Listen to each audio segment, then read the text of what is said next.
ઓમ શ્રી ગણેશાય નમઃ. જય શ્રી કૃષ્ણ મિત્રો. સૂર્યનારાયણને જળ ચડાવવા વિશે શ્રી કૃષ્ણ ભગવાને શું કહ્યું છે એ બધું આપણે આ વાર્તામાં સાંભળીશું. સાચી માહિતી, સાચી વિધિ અને મંત્ર શ્રી કૃષ્ણ ભગવાને કહેલા છે. તો મિત્રો, આ વાર્તા પૂરી ધ્યાનથી સાંભળજો. મિત્રો, એકવાર નારદજી શ્રી કૃષ્ણ ભગવાન પાસે આવ્યા અને તેમને પૂછે છે કે હે પ્રભુ, સૂર્યને જળ અર્પણ કરવું એ શું સૂચિત કરે છે? કેમ સૂર્ય ભગવાનને જળ ચડાવવામાં આવે છે? શું લાભ થાય છે? તથા સૂર્યને જળ ચડાવવાની સર્વોત્તમ વિધિ શું છે?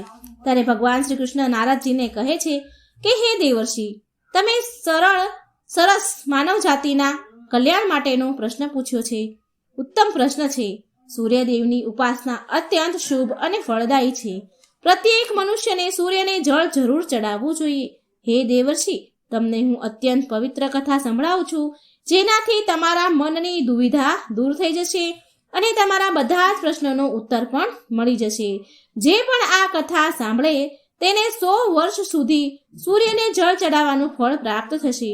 માટે આ કથા તમે પૂરા ધ્યાનથી સાંભળજો. મિત્રો, ભગવાન શ્રી કૃષ્ણએ સૂર્યદેવને મહિમાનું વર્ણન કરતા નારદજીને એક અત્યંત પવિત્ર કથા સંભળાવી. આ કથામાં સૂર્યદેવને જળ ચડાવવાની સાચી વિધિ અને સૂર્યદેવનો અત્યંત શક્તિશાળી મંત્ર બતાવ્યો છે. માટે પૂરા ધ્યાનથી સાંભળજો. આ કથા સાંભળવા માત્રથી સૂર્યદેવને જળ ચડાવવાનું ફળ મળે છે. ભગવાન શ્રી કૃષ્ણએ કહ્યું કે હે દેવર્ષિ, પ્રાચીન કાળની આ વાત છે. દક્ષિણ દેશમાં એક અત્યંત સુંદર એક નગરી હતી. એ નગરીમાં દેવ શર્મા નામનો એક બ્રાહ્મણ કલાવતી નામની તેની પત્ની સાથે રહેતો હતો. દેવ શર્મા શાસ્ત્ર જ્ઞાનમાં પારંગત હતો, પણ તેણે ક્યારેય તેના જ્ઞાનનો સદઉપયોગ કર્યો નહીં. દેવ શર્માએ તેના જ્ઞાનનો ઉપયોગ માત્ર ને માત્ર ધન કમાવા માટે જ કર્યો હતો. દેવ શર્માએ તેના જીવનમાં ક્યારેય દાન, પુણ્ય, ધર્મના કાર્ય કર્યા નહીં. તેણે ક્યારેય સૂર્યદેવને જળ અર્પણ ન આપ્યું, અર્ધી ન આપી, સૂર્ય ભગવાનની ઉપાસના ન કરી. તે અત્યંત સ્વાર્થી અને દંભી સ્વભાવનો વ્યક્તિ હતો. એક દિવસ એ જંગલમાંથી પસાર થઈ રહ્યો હતો તો એક અત્યંત ઝેરીલો સાપ તેને કરડી ગયો, એટલે તેનું મૃત્યુ થયું. મૃત્યુ પછી યમના દૂતો દેવ શર્માને યમલોકમાં લઈ ગયા. યમરાજાએ દેવ શર્માના પાપ અને પુણ્યને મૂલ્યાંક કર્યું, પાપ પુણ્યનો સરવાળો કર્યો અને દેવ શર્માને નરકમાં નાખી દીધું. દેવ શર્મા 1 વર્ષ સુધી નરકમાં અનેક વર્ષો સુધી સજા ભોગવતા રહ્યો અને તેના પાપોના પ્રાયશ્ચિત કરવા માટે ફરી તેને મનુષ્ય યોનિમાં જન્મની પ્રાપ્તિ થઈ. મનુષ્ય યોનિ પ્રાપ્ત થઈ. પછી તેના બીજા જન્મમાં એક ગરીબ શૂદ્રના ઘરે એનો અવતાર થયો. બીજા જન્મમાં તેને અત્યંત દુઃખ ભોગવવા પડ્યા. તો તે શૂદ્રના મોટો થયો. ગરીબ ઘરમાં જન્મ્યો, ગરીબ ઘરમાં મોટો થયો અને મોટો થતા પિતાએ તેના લગ્ન એક યુવતી સાથે કરાવ્યા. સુંદર સરસ ગુણવાન સ્ત્રી મળી અને પછી એ યુવતી સાથે એ વનમાં ઝૂંપડી બાંધીને રહેવા લાગ્યો. લગ્ન પછી પણ અનેક વર્ષો બાદ પણ તેને કોઈ સંતાન ન થયું, માટે તે વધારે ને વધારે દુઃખી રહેવા લાગ્યો. પણ આટલું થતાં પણ તેના દુઃખનો કોઈ અંત ન આવ્યો. અમુક વર્ષો સુધી તો તેને સંતાન તો ન થયા, એ દુઃખ તો હતું જ હતું. પણ અમુક વર્ષો પછી તેના શરીરમાં ભયંકર કોઢનો રોગ ઉત્પન્ન થયો અને આ ભયંકર રોગથી તે ખૂબ પીડાવા લાગ્યો. તેના શરીરમાં અગણિત છિદ્ર પડ્યા. એ છિદ્રમાંથી રસી, પસ નીકળવા લાગ્યું. તે કોઢી શૂદ્ર હવે કંઈ પણ કામ કરવાને લાયક ન રહ્યો. કંઈ પણ કામ ન કરી શકે, આખો દિવસ ઘરમાં પડ્યા રહે. તેની પત્ની એ પતિવ્રતા હતી. તેના પતિને કોઢનો ભયંકર રોગ હોવા છતાં પણ એના પતિને એણે છોડ્યો નહીં અને એને સાથ આપ્યો. તેની સાથે જ રહી નિત્ય તેના પતિની સેવા કરતી. તે તેના પતિ પરમેશ્વર માનીને તેની પૂજા કરતી હતી. તેના માટે જમવાની વ્યવસ્થા કરે, સ્નાન કરાવે, એના શરીરમાં જે પસ નીકળે, રસી નીકળે એ બધું સાફ કરે, લૂછે, બધા જ પ્રકારની એ સેવા કરે. તે શૂદ્ર ઘણી વાર એવું વિચારતો કે કયા જન્મના પાપના કારણે તેને આ કોઢનો રોગ થયો છે. આમ વિચાર કરતા તે બહુ નિરાશ ઉદાસ રહેવા લાગ્યો. પછી એક દિવસ તેના દ્વાર પર એક સાધુ સંત પધાર્યા. તે કોઢી શૂદ્રની પત્ની હતી. એણે એ સાધુ મહારાજને બહુ સેવા કરી, તેનો આદર સત્કાર થયો, જેનાથી તે સાધુ બહુ પ્રસન્ન થયા અને એ કોઢીની પત્નીને વરદાન માંગવા કહ્યું. તો કોઢીની પત્નીએ કહ્યું કે હે મહાત્મા, મારા માટે મારા પતિ જ સર્વસ્વ છે, તે જ મારા સ્વામી છે, માટે તમને વિનંતી છે કે તમે મારા પતિનો રોગ દૂર કરો અને તેને પહેલા જેવા સ્વસ્થ બનાવી દો. આ સાંભળી સાધુ મહાત્મા બોલ્યા કે હે દેવી, આ રોગ તારા પતિને તેના પાછલા જન્મના કર્મના કારણે મળ્યો છે અને આ વિધિનું વિધાન છે. હું આમાં કોઈ હસ્તક્ષેપ ન કરી શકું. ઈશ્વર મનુષ્યને તેના પાપ કર્મોનો દંડ જરૂર આપે છે. કોઈ પણ તેના કર્મથી બચી નથી શકતું. પરંતુ હા, હું તને આનો ઉપાય બતાવી શકું છું. આ રોગથી બચવા માટે માત્ર એક જ ઉપાય છે. તું તારા પતિને લઈને સૂર્યદેવના ચરણોમાં જા. સૂર્યદેવની નિત્ય ઉપાસના કર. સૂર્યદેવની કૃપાથી તારા પતિને શરીરનો કોઢથી મુક્તિ મળી જશે અને તેને કામદેવની સમાન સુંદર રૂપ પ્રાપ્ત થશે. પછી તે સાધુ મહાત્માએ તે સૂર્યદેવની ઉપાસનાની વિધિ બતાવી. તે વિધિને જાણીને તે કોઢીની પત્ની તેના પતિ સાથે મળીને પૂરી નિષ્ઠા અને શ્રદ્ધાથી સૂર્યદેવની ઉપાસના કરવા લાગી અને થોડા જ દિવસોમાં તેના પતિનો પૂરેપૂરો કોઢનો જે રોગ હતો એ મટી ગયો. તે સ્વસ્થ થઈ ગયો. કોઢના રોગથી તેને મુક્તિ મળી, સાજો થઈ ગયો અને સૂર્યદેવની કૃપાથી તેને સુંદર રૂપ, બળવાન શરીર અને ધન સંપત્તિની પ્રાપ્તિ થઈ અને તે કોઢી શુદ્ર ધનવાન બની ગયો. ભગવાન બોલ્યા, શ્રી કૃષ્ણ કહે છે, હે નારદ, હવે તમને હું સૂર્યદેવની પ્રસન્ન કરવાના વિધિ અને તેને મંત્ર વિશે હું કહું છું, જેને કરવાથી મનુષ્યના બધા જ રોગ નષ્ટ થશે અને ઉત્તમ સ્વાસ્થ્ય મળશે, સુખ સમૃદ્ધિની પ્રાપ્તિ થાય છે. ભગવાન શ્રી કૃષ્ણ બોલ્યા, હે નારદ, રોજ સૂર્યદેવને જળ ચડાવવાનો એક એવો નિયમ છે જે મનુષ્યના જીવનમાં બહુ મોટો બદલાવ લાવી શકે છે. સૂર્યદેવની શક્તિ એટલી અલૌકિક છે કે એના વિના આ પૂરી ધરતીનું ઉથલ પાથલ થઈ જાય. જો સૂર્યનારાયણ ન હોય તો આ ધરતીમાં ઉથલ પાથલ થઈ જાય. સૂર્યદેવ પ્રકાશ, સકારાત્મકતા, ઇન્દ્રિયો, સંયમ, ઉર્જા વગેરેના આરોગ્ય વગેરેના દેવતા છે. સૂર્યદેવના માત્ર જળ ચડાવવાથી સંકટ દૂર થઈ જાય છે. સંસારની બધી જ મુશ્કેલીઓનો હલ સૂર્યદેવ પાસે છે. સૂર્યદેવની ઉપાસનાથી આત્માની શુદ્ધિ થાય છે અને મનોબળ વધે છે. સૂર્ય ઉદયના સમયે સૂર્યદેવના કિરણોથી વાતાવરણમાં શુદ્ધતા અને સકારાત્મકતા આવે છે. જો રોજ સવારે સ્નાન કરીને સૂર્યદેવના મંત્રનું ઉચ્ચારણ કરીને જળ ચડાવવામાં આવે તો તેના ઘણા બધા લાભ થાય છે.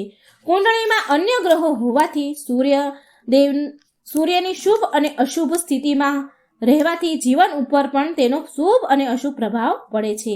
કુંડળીમાં જો સૂર્ય શુભ સ્થિતિમાં હોય તો આપણને સમાજમાં ભરપૂર માન, સન્માન, પ્રતિષ્ઠા, યશ અને સફળતા મળે છે અને જો સૂર્ય અશુભ સ્થિતિમાં હોય તો તેની વિપરીત પરિણામ મળે છે.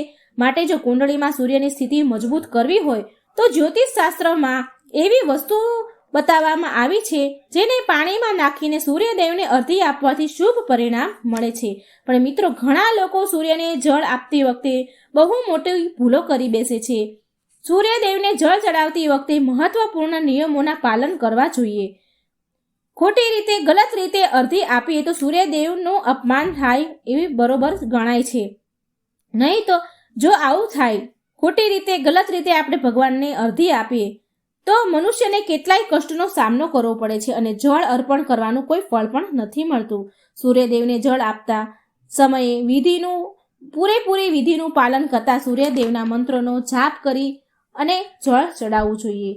તો જ સૂર્યનારાયણને જળ ચડાવવાનો ફળ મળે છે. શાસ્ત્રો અનુસાર સૂર્યદેવ અપ્રસન્ન થાય, જો ક્રોધે ભરાય તો મનુષ્યની બુદ્ધિનો નાશ થાય છે. તેને ચારેય બાજુથી અપમાનનો સામનો કરવો પડે છે. આવા વ્યક્તિની આંખોની રોશની જતી રહે છે, વ્યક્તિની વિદ્યા નષ્ટ પામે છે, તેની યાદ શક્તિ, સ્મરણ શક્તિ નબળી પડી જાય છે, પિતા પુત્રમાં અકારણ વાદ વિવાદ થવા લાગે છે, તેના હાથે અજાણે કેટલાય અપરાધ થઈ જાય છે. માટે સૂર્યદેવના જળ અર્ધીમાં કોઈ ભૂલ ન કરવી જોઈએ. પૂરી વિધિથી, મંત્રથી જળ ચડાવવું જોઈએ.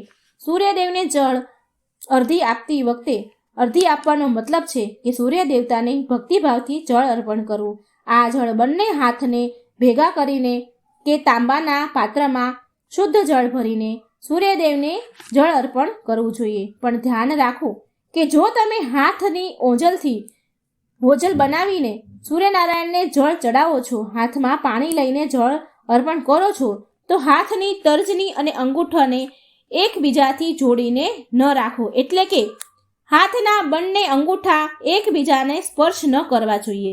બંને હાથના અંગૂઠાને ફેલાવીને રાખો, દૂર રાખો. જો આપણે આંગળી અને અંગૂઠાને જોડીને રાખીએ છીએ તો આ રાક્ષસી મુદ્રા બની જાય છે અને આ મુદ્રા વડે સૂર્યને જળ આપવું એ અશુભ માનવામાં આવે છે. જો તમે કોઈ પાત્રમાં તાંબાના લોટામાં જળ અર્ધી આપો છો તો પણ એ પાત્રને બંને હાથના અંગૂઠાનો સ્પર્શ ન થવા દો. આ વાતનું ખાસ ધ્યાન રાખો. અર્ધી આપતા સમયે તમારા બંને હાથને ઉપર ઉઠાવીને પાત્રને પકડીને માથું ઝુકાવીને રાખો અને જળ અર્પણ કરો. સૂર્યદેવને અર્ધી હંમેશા સૂર્ય ઉદય થતા સમયે આપવું જોઈએ. ઉગતા સૂર્યની ઉપાસના કરવી એ હંમેશા શુભ માનવામાં આવ્યું છે. સૂર્ય ઉદયના 2 કલાક પછી સૂર્ય અર્ધી જળ ચડાવવાનું કોઈ પરિણામ નથી મળતું. જો કોઈ કારણવશ તમે સૂર્ય ઉદયના સમયે અર્ધી ન આપી શકો તો 3 વાર અર્ધી આપવાને બદલે 4 વાર અર્ધી આપવી અને સૂર્યદેવ પાસે ક્ષમા માંગી લેવી. આનાથી દોષ ઓછો થઈ જાય છે. સૂર્યદેવને જળ તાંબાના પાત્રમાં જ ચડાવવું જોઈએ. તાંબાને સૂર્યદેવની પ્રિય ધાતુ માનવામાં આવી છે, માટે સૂર્યદેવને જળ ચડાવવા માટે તાંબાના પાત્રનો જ ઉપયોગ કરવો જોઈએ. બીજી ધાતુના પાત્રમાંથી પાણી ચડાવવાથી કોઈ લાભ થતો નથી. પરમાત્માએ સૂર્યદેવને જગતમાં પ્રકાશ ફેલાવવા, સંચાલન કરવા માટે તેના તેજથી શરીરમાં જ્યોતિ પ્રદાન કરવા તથા જઠર અગ્નિના રૂપમાં અન્નને પચાવવાનું કાર્ય સોંપ્યું છે. આ કારણથી જ તાંબાના પાત્રમાં રાખેલા જળને પીવાથી વ્યક્તિને પેટથી જોડાયેલા રોગોમાંથી મુક્તિ મળે છે. તે તાંબાના પાત્રમાં ગંગાજળ અથવા પવિત્ર નદીનું પાણી ભરવું. જો આવું ન શક્ય હોય તો શુદ્ધ જળનો ઉપયોગ કરવો. માત્ર પાણીથી ક્યારેય અર્ધી ન આપવી. જળના પાત્રમાં જળ સાથે મુખ્ય રૂપથી કોઈ પણ લાલ ફૂલ, લાલ ચંદન અને અક્ષત જરૂર નાખવા જોઈએ. તમે ઈચ્છો તો આ જળમાં થોડું ઘી, મધ, દૂધ અથવા ગોળ પણ મિલાવી શકો છો. સૂર્યદેવને અર્ધી આપવાનો સાચો સમય ત્યારે હોય છે જ્યારે સૂર્યદેવ લાલ હોય છે. એટલે કે જ્યારે પ્રાતઃકાળમાં સૂર્ય ઉદય થાય ત્યારે સૂર્યદેવનો રંગ લાલ હોય છે. તો એ સમયે અર્ધી આપવું એ સર્વશ્રેષ્ઠ ફળ આપે છે.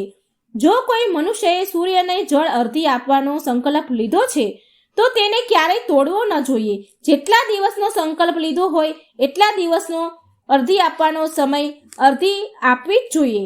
એ સંકલ્પ તૂટવો ન જોઈએ. જો આવો સંકલ્પ પૂરો ન કરી શકો એમ હોય ને તો ન લેવો જોઈએ. આમ કરવાથી સૂર્ય ભગવાન રૂષ્ટ થાય છે. મિત્રો, ભગવાન શ્રી કૃષ્ણએ સૂર્યદેવને જળ આપવાના મંત્ર બતાવ્યો છે, જેનો જળ અર્પણ એટલે કે ભગવાનને અર્ધી આપતી વખતે આ મંત્ર જરૂર બોલવો જોઈએ. આ મંત્ર છે ઓમ ખકોલકાય નમઃ, ઓમ ઘૃણ સૂર્યાય નમઃ. આ મંત્ર ઉચ્ચાર કરી જળ ચડાવવાથી દરિદ્રતા દૂર થાય છે અને વ્યક્તિને સુખ સમૃદ્ધિની પ્રાપ્તિ થાય છે. શ્રી કૃષ્ણ ભગવાન કહે છે કે હે વત્સ, સૂર્યદેવની મહિમા અપરંપાર છે અને રોજ આપણે સૂર્યદેવનો આભાર માનવો જોઈએ.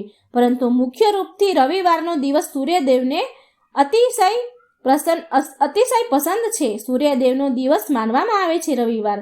માટે કુંડલીમાં સૂર્યદેવનો દોષ દૂર કરવા માટે રવિવારના દિવસે વિશેષ રૂપથી સૂર્યદેવની ઉપાસના કરવી જોઈએ. રવિવારના દિવસે સૂર્યને સંબંધિત વસ્તુનું દાન કરવું જોઈએ.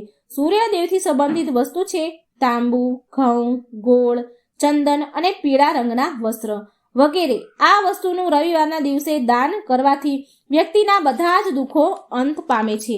જો વ્યક્તિ બીમાર છે અથવા ઘરમાં સૂતક છે કે અન્ય સમસ્યા છે જેના કારણે સૂર્યદેવને અર્ધી નથી આપી શકતા તો આના માટે શાસ્ત્રોમાં માનસ પૂજાનું મહત્વ આપ્યું છે. માનસ પૂજા મતલબ માનસિક પૂજા, એટલે કે આપણા મનથી સૂર્યદેવને અર્ધી આપી શકાય છે.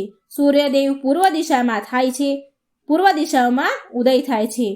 જો કોઈ કારણવશ સૂર્યદેવ નથી દેખાતા તેનું તો મનમાં સ્મરણ કરીને પૂર્વ દિશા તરફ મુખ રાખીને જળ અર્ધી આપવી. પણ ક્યારેય સૂર્યદેવને અર્ધી આપવાનો સંકલ્પ ન તોડવો. તો મિત્રો આ પ્રકારે ભગવાન શ્રી કૃષ્ણએ સૂર્યદેવને અર્ધી આપવાની સાચી વિધિ અને મંત્ર બતાવ્યા છે. જો મિત્રો આ વિડીયો સારો લાગે તો શેર કરજો, લાઈક કરજો અને મારી ચેનલને સબસ્ક્રાઈબ કરજો. કોમેન્ટ બોક્સમાં સૂર્યનારાયણનું ભગવાનનું નામ જરૂર લખજો. જય શ્રી કૃષ્ણ. રાધે રાધે.